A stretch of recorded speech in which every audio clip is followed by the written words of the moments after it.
In this class, we discuss about constraints. Different type of constraints and various examples and the previous question papers. Okay. So, what is a constraint? First question is, what is a constraint? Constraint is a physical condition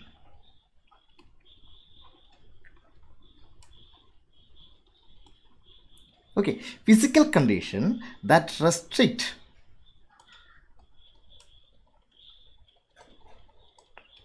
the motion of the body.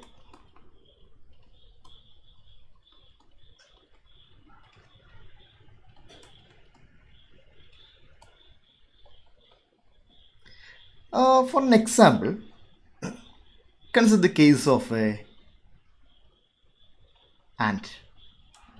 An ant, he is moving in a string. So this is an ant. Okay. He is moving along a string. So for this ant, he can move only in one direction, right? In the x-axis.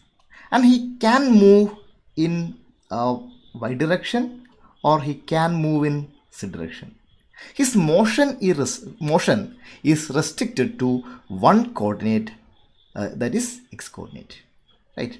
So motion is restricted. So this ant is constrained to move in a straight line, right? Now, what are the different types of constraints?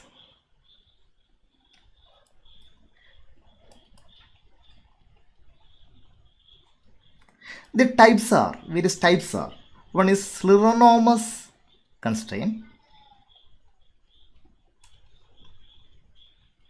and Rheonomous constraint.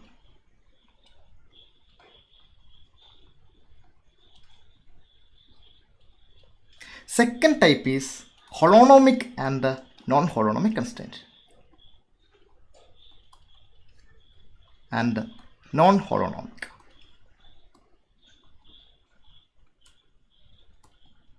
Third type is conservative and dissipative.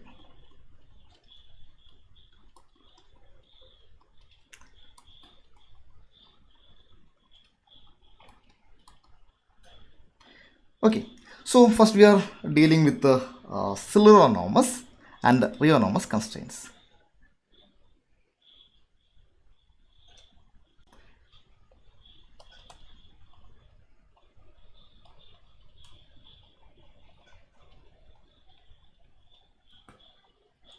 These Rheonomous constraints can be represented as a function of various position coordinates r1, r2, etc. rn. Okay, maybe this function can be equal to 0 or may not be equal to 0. Okay, this is a Rheonomous constraint. So here you see there is no time coordinate, only position coordinates are there. So Rheonomous constraints are independent of time.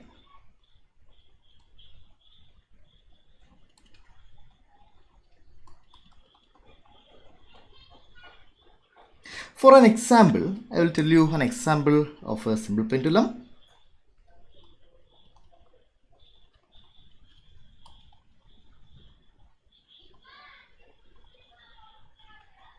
Here it is a simple pendulum.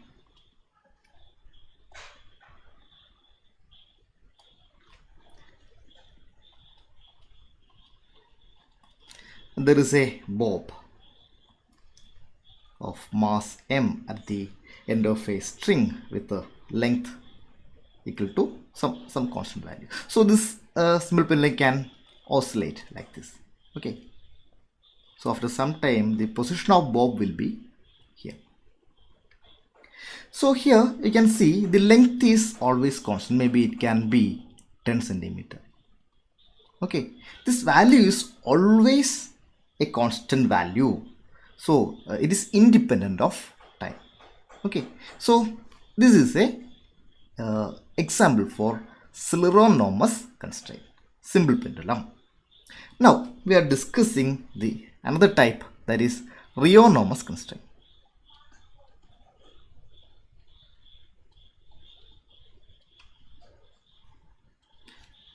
Here the Rheonomous constraint can be represented by some functions like f of r1, position coordinates r2, etc. rn and t. So here it is a time dependent constraint.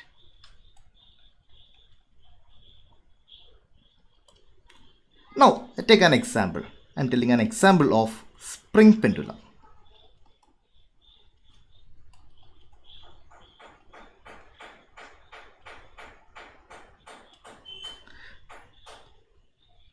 Okay.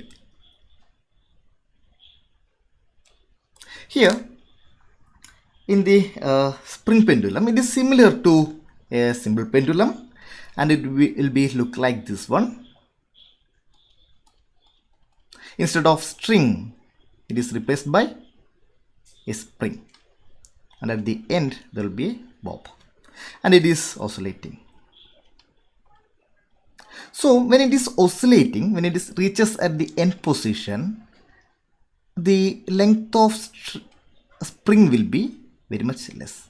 So here it is much long extended. Here this spring is extended, and here it is contracted, because the effective force here, the effective force, that is gravitational force, is different for both the case. So here the length is not equal to 10 centimeter. We cannot say it is always 10 centimeter. It is varying throughout the motion. So here it is not equal to a constant. That is, this constraint is depends on time. Okay. So we can write this type of constraint in the form of L equal to some function of coordinates r1, r2, etc., rn and time. This is possible. So this kind of constraints are called the Rheonomous constraint, that is time dependent constraints.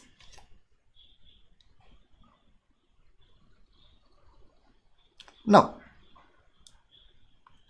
we are discussing about the work done by constraint forces.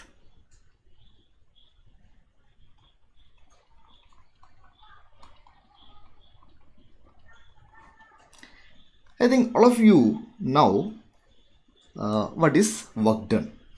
Work done is nothing but W is equal to Fd cos theta, where theta is the angle between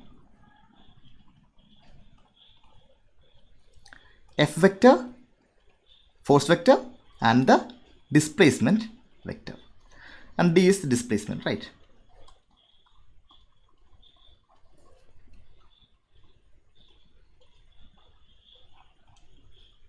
Now we have to find out what is the work done in the case of a Rheonomous constraint force. Okay, so the example is a simple pendulum, and in the simple pendulum you can see what are the forces acting. Here the constraint force is tension. Okay, tension on the bob, that is the constraint force here. So this is constraint force. Direction of constraint force is upwards, and the motion for a simple harmonic motion, it will be like oscillating about this mean position, like it is displacement is like this, almost a straight line. So displacement vector direction is perpendicular to the tension. So the degree between these two is force and the displacement is 90 degrees. So what is the work done? That is Fd cos theta. Here it is cos 90. What is the value of cos 90? It is 0. So work done by Rheonomous constraint forces are equal to 0. So the Rheonomous constraint forces can do any work. Now we are checking the case of Rheonomous constraint. Here this tension, in the case of a spring pendulum, tension force is acting in this direction. So this is the Rheonomous force acting here, Rheonomous constraint force. And this displacement is, you can see a displacement in this direction, and also there is a displacement in this direction because the string is extending and compressing, extending and compressing. It's okay. So so there is a displacement in this direction in parallel to the direction of force. That is, the angle between these two is 0 degree. So here work done will be W equal to FD cos 0, right? Cos 0. That is equal to, yeah, so cos 0 we know is 1. So here work done is not equal to 0. Okay, so work done by Rheonomous force is 0, but work done by Rheonomous force is not equal to 0.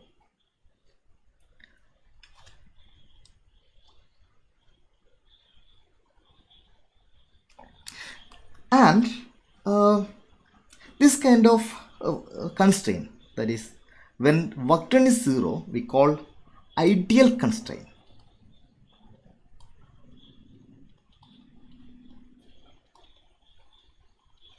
What is the definition of ideal constraint? Is the constraint force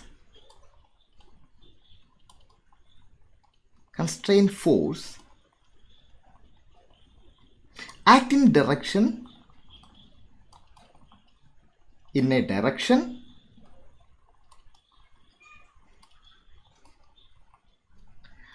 perpendicular to the surface of constraint.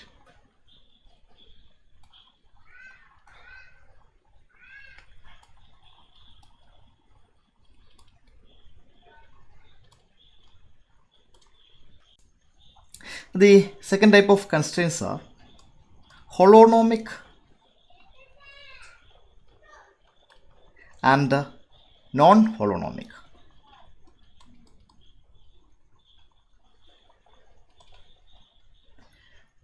The holonomic constraints can be expressed as an equality. That is, can be represented by or written by using an equal sign. And this non-holonomic constraints can be written as a equality sign, but it can be written as an inequality. That is like greater than, less than kind of representation we can use. And this expression will be look like f of r1, r2, etc. rn t equal to 0. So this is a equality sign. So this kind of holonomic constraint can be written as equal to 0 form. Okay, and the non-holonomic constraints general expression will be look like f of r1, r2, etc. rn t greater than or less than 0. So this is the inequalities. And this holonomic, the word holos is coming from Greek, and the meaning of this word is whole or integrable.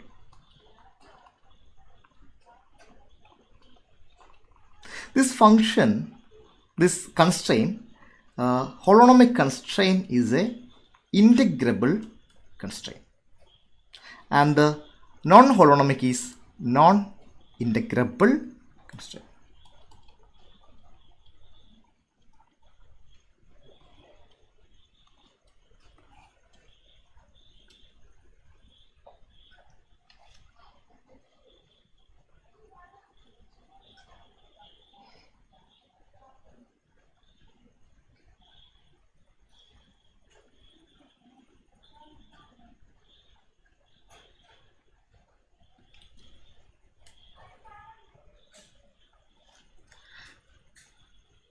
And the example for holonomic constraint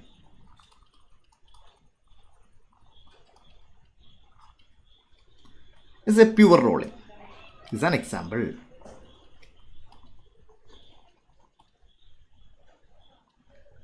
So a tire or some disc is rolling through a plane or through a rod or something. Okay, so this has a certain radius r, and this disc is rolling with a angular velocity omega.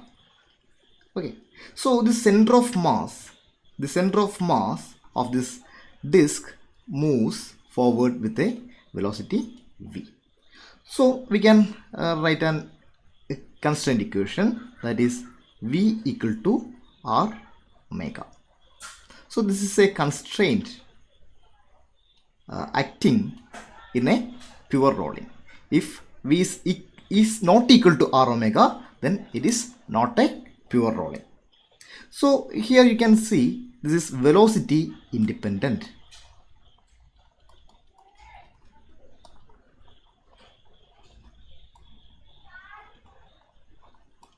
Whatever may be the velocity, these are equal. V is equal to r omega. So velocity is independent here. And the example for non-holonomic constraint is slip and skid.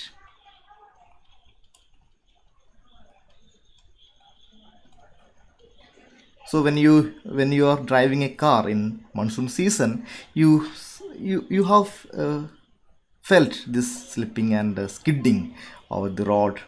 Okay, so what is these things? Here in a slip, V is less than r omega. So your car's tires are rolling, but your car is not moving with that velocity. So this is a slipping condition. And skid means V is greater than r omega. Your car is moving with the higher velocity, but tire is rolling too little. Okay. So here you can see the contact is loose contact.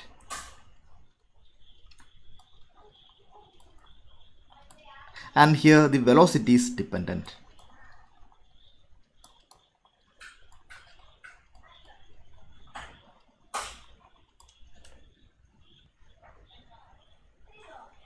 Another example for holonomic constraint is rigid body.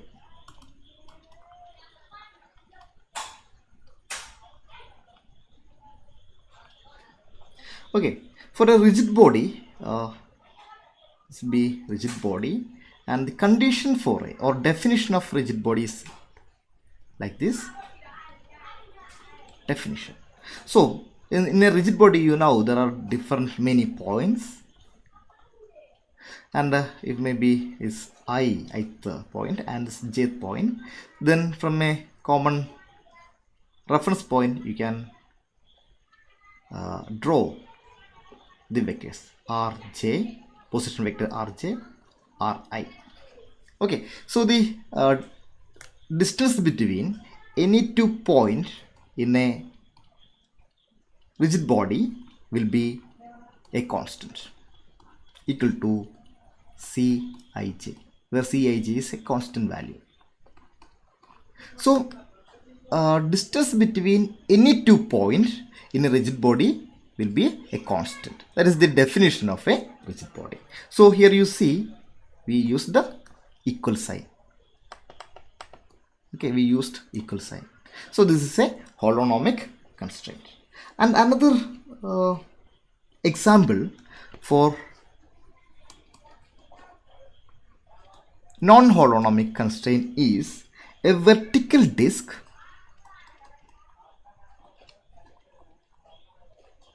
rolling on a horizontal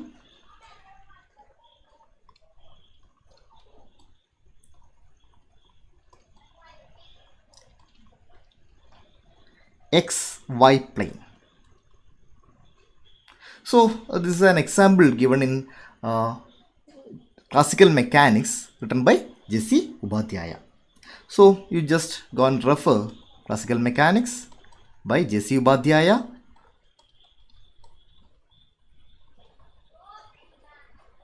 You can see this problem in his book.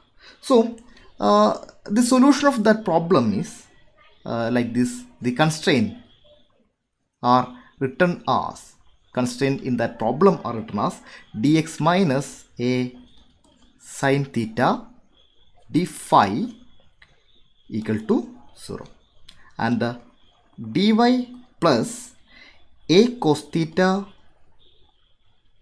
d phi equal to 0. So for that particular case, the vertical disk rolling on a horizontal xy plane, the constraint equations are differential. Okay, this is an example for non-holonomic constraint. The non-holonomic constraint sometimes looks like a differential equation, and this kind of constraint equations cannot be integrated without solving the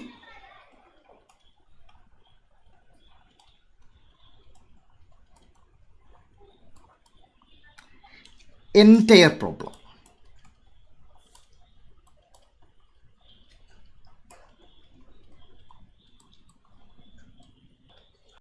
The third type of constraints are conservative and dissipative.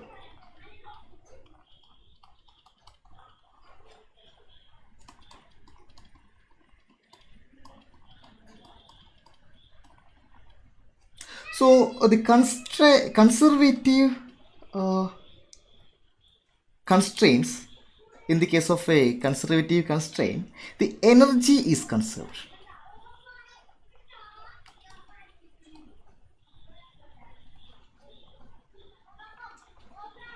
And in the case of a dissipative constraint, energy is not conserved.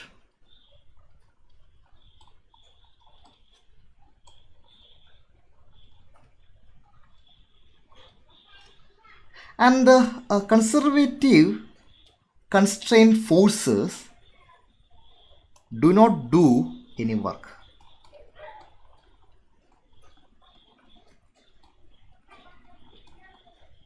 But dissipative constraint forces will do work. For an example, the Rheonomic constraints.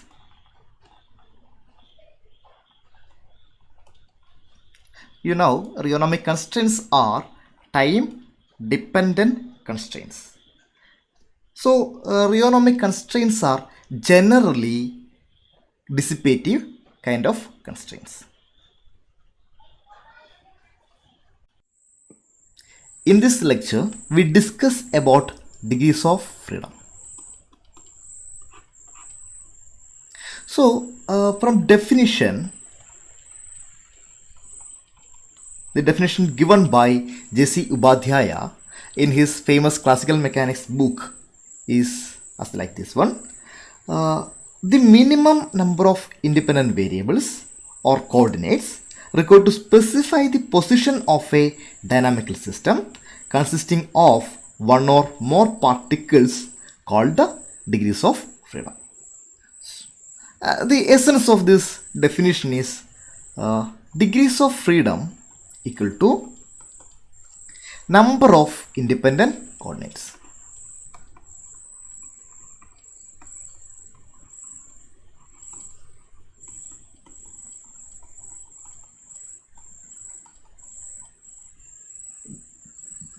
An example is an ant moving on a straight line or on a string.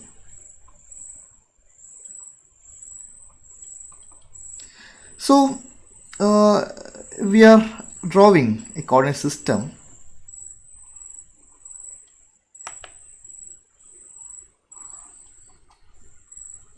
This is x coordinate and this is a y coordinate. So we can specify the position of this ant by coordinate by a point x1, and if he is moving, then after some time we can specify his position by another coordinate x2, and we don't need this y coordinate to represent its motion because there is no motion in the y direction. So the independent coordinate is, this is the only coordinate and this is an independent coordinate also. So the number of independent coordinates here equal to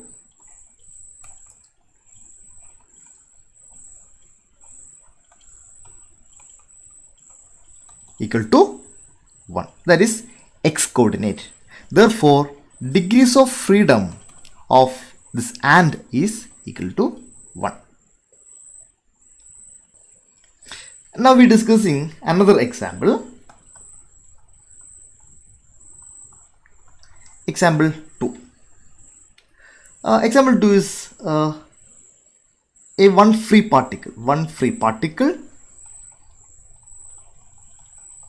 in a 2D space. So this is our space, 2D space, x coordinate and y coordinate. So this is our particle, and the any position in this of this particle in this 2D space can be represented by two coordinates, that is, one is x coordinate and one is y coordinate. Okay, so if this particle is moving in this direction, then we can represent this motion or this position as a combination of x and y. Suppose the particle is moving only in x direction, then we cannot specify the position of the particle by y coordinate. Okay, and vice versa. So we need both the coordinate x and y to specify the position of the particle. So these are the independent coordinates. So here the number of independent coordinate equal to 2. Therefore degrees of freedom of this particle is also equal to 2. Example 3.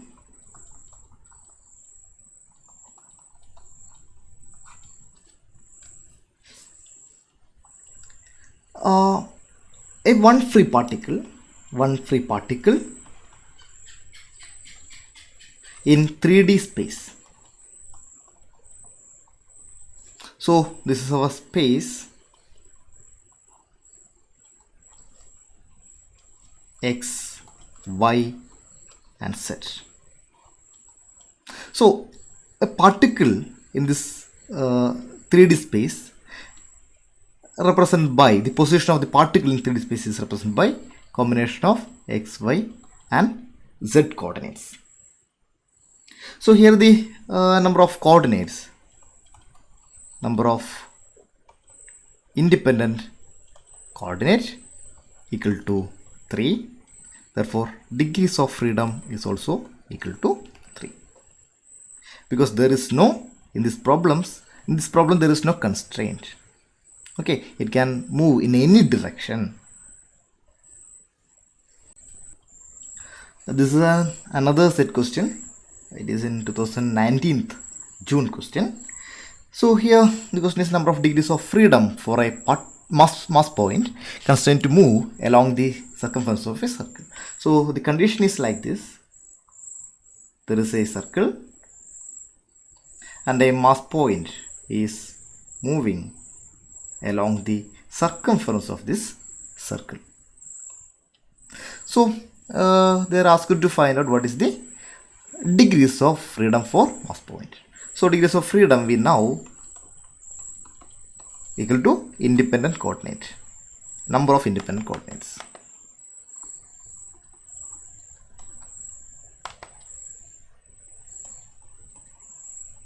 Okay, so what is the number of independent coordinate required? or what is the minimum number of coordinate required to specify the particle. Okay, so which coordinate system we will use? If we are using a Cartesian coordinate system, it is difficult. We need two. Okay, we need x and y coordinate. X coordinate is required and the y coordinate required. So two coordinate will be required if you are using a Cartesian coordinate system. But the question is not like that. The degrees of number of independent coordinate means it is the minimum number of coordinates required to specify the position of the particle. So the easier coordinate system is another one. So here you see this is a circle with a constant radius r. So if it is moving in this direction, we can represent its position by only one coordinate, that is theta. So if we are taking this as reference point, then any position of the particle can be represented by or described by only one parameter, that is theta. So here the independent coordinate is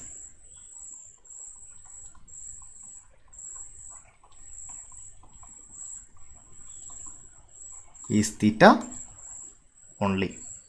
So the number of coordinates are 2, one is r and theta, but independent coordinate is only one, that is theta. So the answer is definitely option A.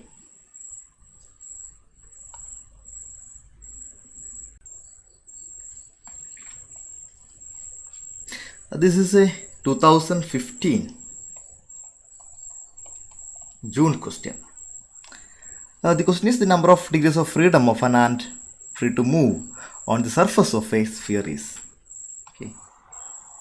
Sorry, an ant is moving on the surface of a sphere. So here in this problem has a spherical symmetry.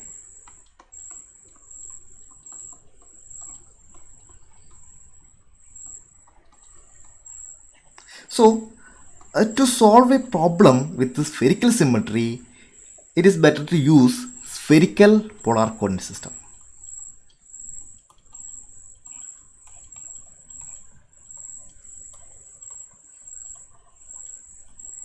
Okay, that is r theta phi coordinates.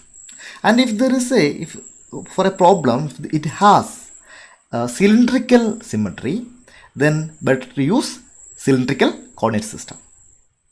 Okay, so an ant is here, this ant is moving.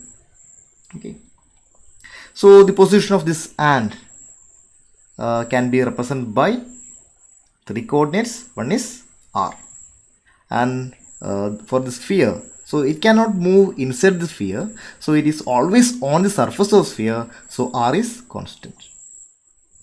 So what is the varying parameters? That is only theta and phi. So here the number of independent coordinate is equal to 2. Or we can say it in another way, that is we now degrees of freedom equal to number of coordinates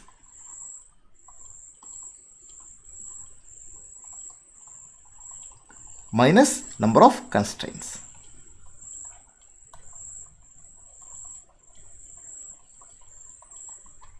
Okay, so here what is the number of coordinates? So here we are using a spherical polar coordinate system. So the number of coordinates equal to 3.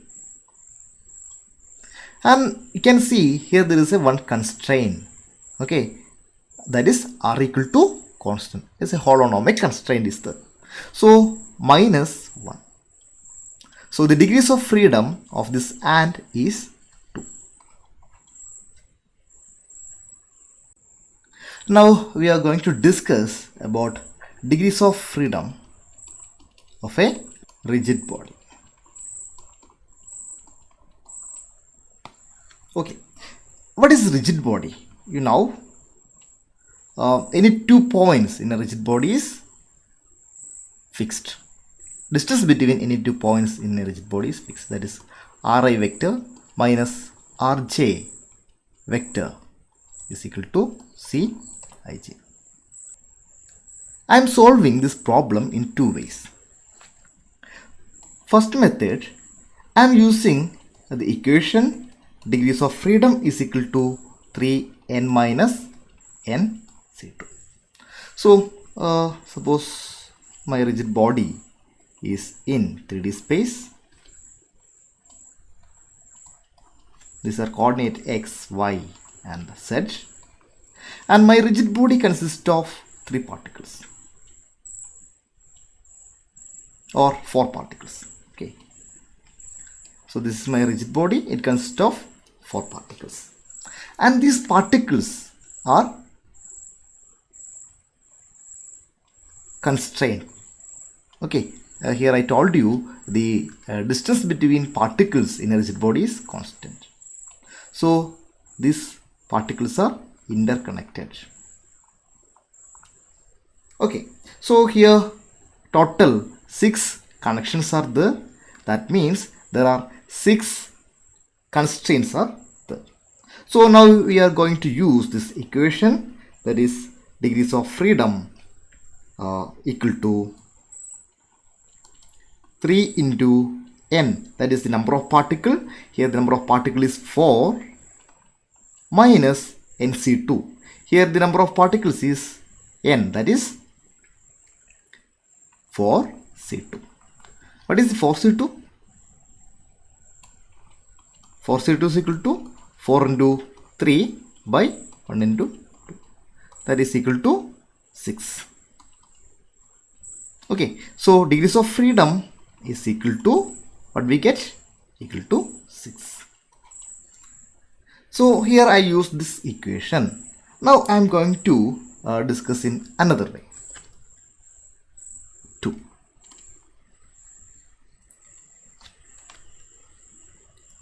Here this is my rigid body in xy coordinate system. Now what are the possible motions of a rigid body? So it can move in y-axis, or it can move in x-axis, or it can move in z-axis. So for translation motion, we need 3 coordinates to represent the position x, y and z. And there is a chance this rigid body can rotate. Okay, rotate about x-axis, it can rotate about y-axis, it can rotate about z-axis. So this rotation can be represented by coordinates theta, phi, psi. So for rotation we need 3 coordinates theta, psi and phi. So 6 independent coordinates are required to specify the dynamics of a rigid body. So from the basic equation or basic concept, we know degrees of freedom is equal to number of independent coordinates.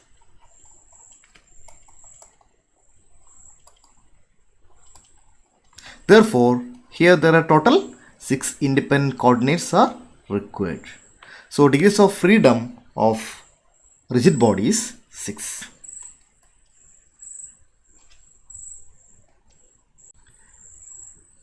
Now we generalizing this concept of degrees of freedom, and now we are discussing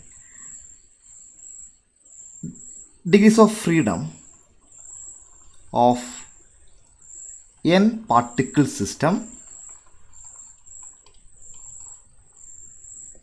in 3D space.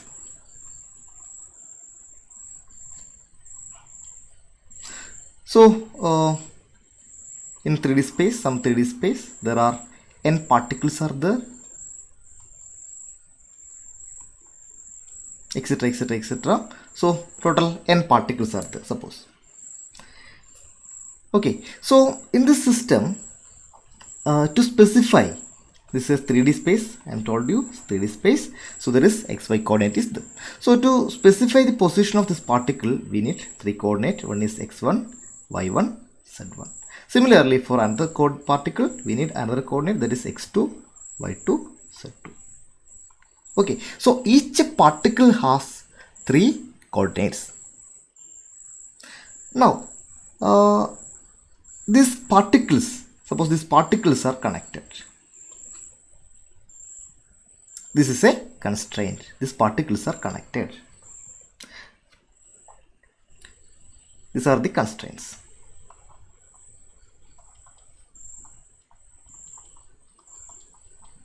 Then what will be the degrees of freedom of this system? That is the question. So here, what is the total number of coordinates?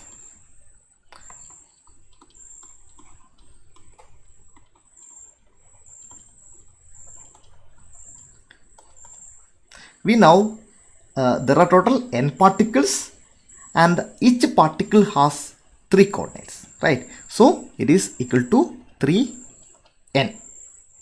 And what is the number of constraints?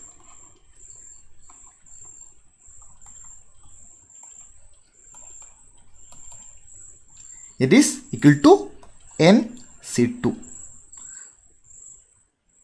That is the this is connected to this one, and this is again, this also connected to this one, this is connected to this one. So the number of constraint is equal to nc2. Okay, all are mutually connected. So the degrees of freedom is equal to number of coordinates minus number of constraints. So that is equal to here number of coordinate is 3n minus nc2. So this is for this kind of constraints. For a general, we can say degrees of freedom equal to 3n minus c. That is the constraint.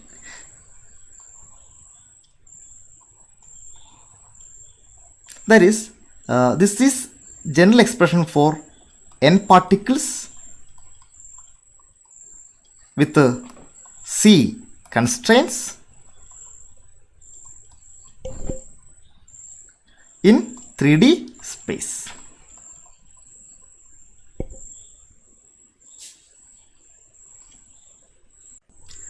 This is a previous net question. The question is the number of degrees of freedom of a rigid body in d space dimensions. I didn't told you any equation for d dimensional space, but we already discussed degrees of freedom in 1D space, 2D space and 3D space. In 1D space, what is the degrees of freedom of a rigid body? Suppose this is a dumbbell. That means 2 masses are there and is connected by a rigid rod. So it is in a 1D space. That is, maybe this is an x-axis and this body can move only in one direction, that is x direction. So it have only one translational degrees of freedom. So degrees of freedom equal to 1. Okay, for 1D space, a rigid body has only 1 degrees of freedom. Now I am taking this same rigid body into a 2D space. This is a 2D space. X coordinate is there, y coordinate is there. Now this body can move in x direction, or it can translate in y direction, or it can rotate about z direction. Okay, so there are two translations are possible and one rotation is possible. So total number of independent coordinate is equal to 3, and therefore degrees of freedom is equal to 3. And in 3D space, you already know the answer is degrees of freedom is equal to 6. Now check with the given options. So which one is satisfying? I tell the option C is satisfying this condition, d into d plus 1 by 2. You check it. So for d into d plus 1 by 2, you substitute d equal to 1, you get degrees of freedom in 1D space, and if you substitute 2 in this equation, you get degrees of freedom in 2D space and 3D space also. Okay, so the answer is option C.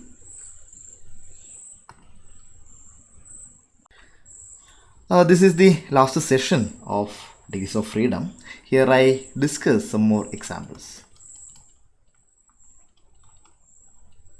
So first kind of examples, that is bead and wire.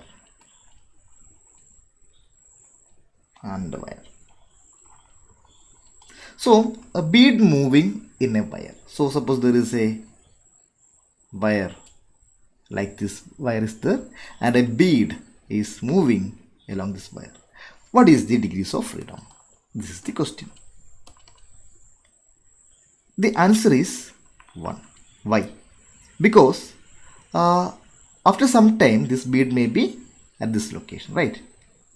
Okay, so if you are taking this point as a reference point, then you can specify this position by some angle theta. Okay, and if it is at this position, you can specify that position by another angle theta. So you need only one coordinate to represent the particle, the bead on wire. Okay, another example is on an elliptic orbit, bead on a elliptic orbit or some rings. Okay, say a ring, circular ring or little elliptical ring or something. Okay, so it's a ring.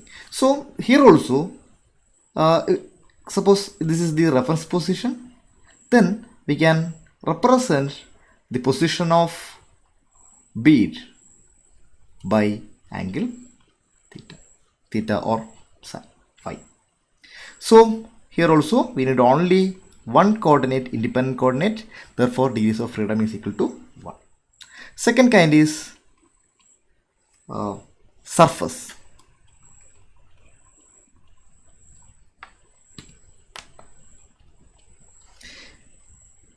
Some spherical surface is there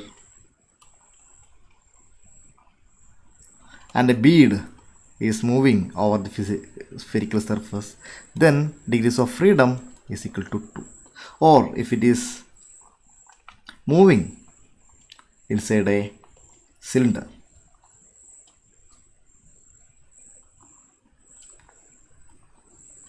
okay, if it is moving inside, then also some cylindrical shapes, then also the degrees of freedom is equal to